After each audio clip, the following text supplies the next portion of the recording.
बिहार विधानसभा चुनाव में बेहतर प्रदर्शन करने के बाद भाकपा माले का मनोबल काफी बढ़ा है और अब उनकी तैयारी आने वाले 5 राज्यों के विधानसभा चुनाव में है।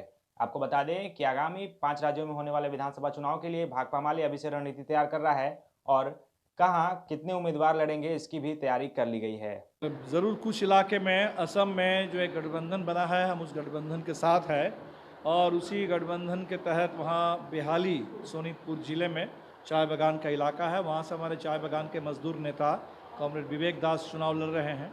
जो कार्बी आंगलॉन्ग पहाड़ी ज़िला है वहाँ भी हमारे 4 उम्मीदवार हैं।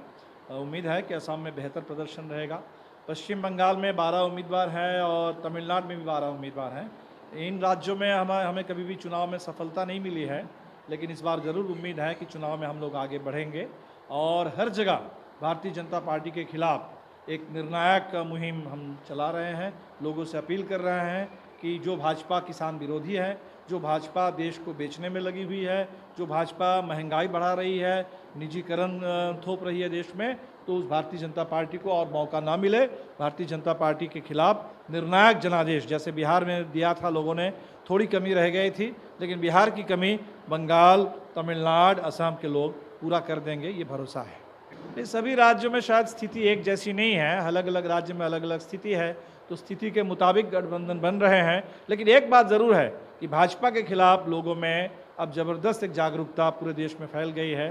किसानों के पक्ष में ज़बरदस्त लोगों में संवेदना है, महंगाई के खिलाफ ज़बरदस्त आक्रोश है, निजीकरण और बेरोजगारी के खिलाफ लोगों में लड़ने की इस समय ज़बरदस्त उनके अंदर संकल्प है, तो ये चुनाव में दिखेगा। आसाम के अलावा और कहीं पे सपोर्ट कर रहे हैं किसी भी को? नहीं, बंगाल में हम 12 सीटों पर खुद लड़ रहे हैं और कुछ सीटों पर जहां 2016 में सीपीएम या अन्य वामपंथी उम्मीदवारों को जीत मिली थी, वहां उनको हम समर्थन दे रहे हैं। जेएनयू की छात्र संघ की मौजूदा अध्यक्ष हैं ऐशी घोष, जिन पर भाजपा के गुंडों ने, एबीवीपी के गुंडों ने हमला किया था और वो चुनाव लड़ रही हैं पश्चिम बंगाल में जामुरिया से, उनको भी हम लोग समर्थन दे रहे हैं।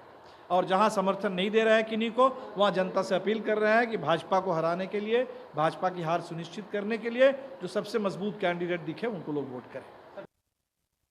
माले महासचिव दीपांकर भट्टाचार्य ने बताया कि केरल में उनका कोई उम्मीदवार नहीं है और केरल में जो वामपंथी लोकतांत्रिक सरकार है उसका वो समर्थन करेंगे। वहीं जिन जिन सीटों पर उनके उम्मीदवार नहीं हैं वहां वो लोग जनता से अपील करेंगे, एक अभियान चलाएंगे जिसके तहत भाजपा को लोग वोट ना करें, इसकी लोगों से अपील करेंगे। साफ तौर पे जैसा कि उन्होंने बताया कि इस बार पार्टी निश्चित तौर पे काफ़ी बेहतर प्रदर्शन करेगी, इसकी उन्हें उम्मीद है और इसकी तैयारी भी काफ़ी जोरों शोरों से चल रही है। सहयोगी कृष्णा के साथ प्रणव राज, ईटीवी भारत, पटना।